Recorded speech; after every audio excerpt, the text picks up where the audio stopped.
Hello friends, welcome to Sutapa's kitchen. আজ আমি পটল মহারানীর একটি রেসিপি করে দেখাচ্ছি। কতগুলো চীনা বাদাম নিলাম,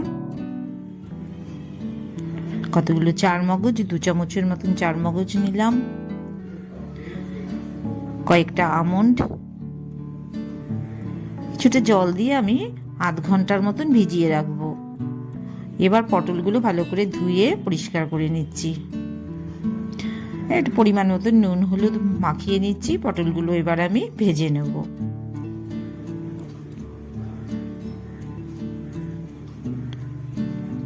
সুন্দর করে নুন হলুদ মাখিয়ে নিলাম। কড়াইতে 2 চামচ মতন তেল নিয়ে নিলাম। এবার পটলগুলো আস্তে আস্তে ছেড়ে দিচ্ছি। পটলগুলো একটু ফ্লেমটা একটু কমিয়ে দিয়েছি। একটু ভাপে ভাপে পটলগুলো ভাজার চেষ্টা করছি, যাতে পরবর্তীতে মশলার মধ্যে এটাকে খুব বেশিক্ষণ না করতে হয়। পটলগুলোকে নামিয়ে নিয়েছি। এবার বাদামের যে খোসাগুলো, সেই খোসাগুলো ছাড়িয়ে নিয়েছি। বাদামের পেস্টটা করে আমি রেখে দেব। একটু জল মিশিয়ে নিচ্ছি।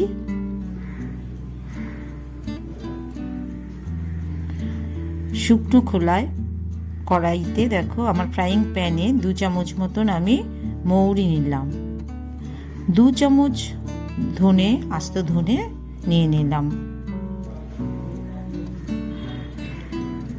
1 চামচ গোটা জিরে নিলাম। একটু ভালো করে শুকনো খোলায় নাড়িয়ে এবার কিন্তু আমি পেস্ট করে নেব।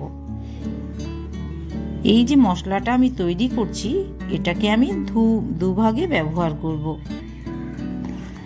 ফ্রাইং প্যানে আবারও একটু তেল নিয়ে নিলাম, তাতে একটু গোটা জিরে, তেজপাতা, শুকনো লঙ্কা,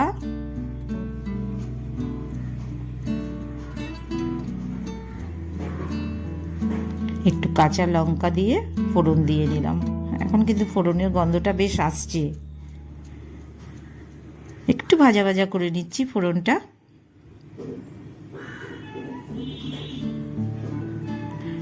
একটু 1/2 চামচ মতন হিং মিশিয়ে দিলাম, একটু আরেকটু সুন্দর গন্ধের জন্য।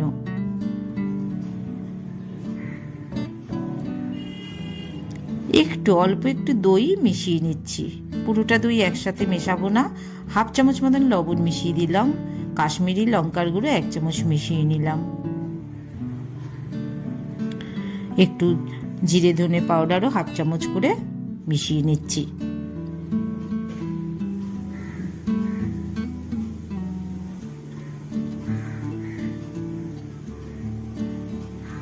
একটু মশলাটা ভালো করে কষিয়ে নিচ্ছি। একটু অল্প অল্প করে জল ঢালবে, একবারে বেশি জল ঢাললে মশলাটা সুন্দর গ্রেভি তৈরি হবে না।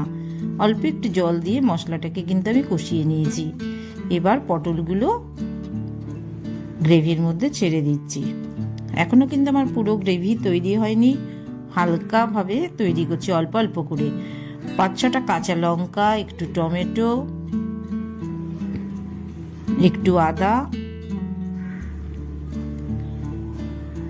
একটু ইলাচি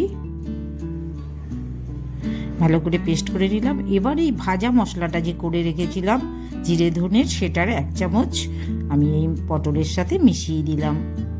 এই যে লঙ্কা যেটা আছে এটাকেও পেস্ট করে এখন আমি মিশিয়ে দেব একই সাথে। কাঁচা লঙ্কা বাটাটাও কিন্তু আমি মিশিয়ে দিয়েছি। এই রান্নায় কিন্তু খুব বেশি জলের ব্যবহার করব না।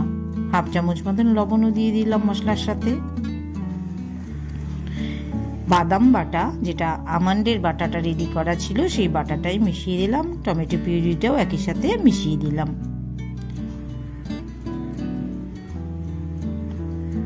আমার কিন্তু মহারানী প্রায় রেডি।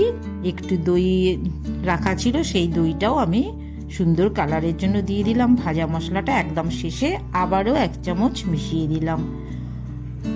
1 চামচ মতন চিনিও মিশিয়ে নিলাম। আমার রেডি হয়ে গেছে। দেখো কি সুন্দর কালার এসছে। তোমরা সবাই দেখো সুন্দর সুন্দর রান্না আমাকে সাজেস্ট করো। সুতপাস কিচেন অবশ্যই তোমরা সাবস্ক্রাইব করবে, লাইক শেয়ার তো অবশ্যই করো। সবাই পাশে থেকো, ভালো থেকো বন্ধুরা। আবার দেখা হবে।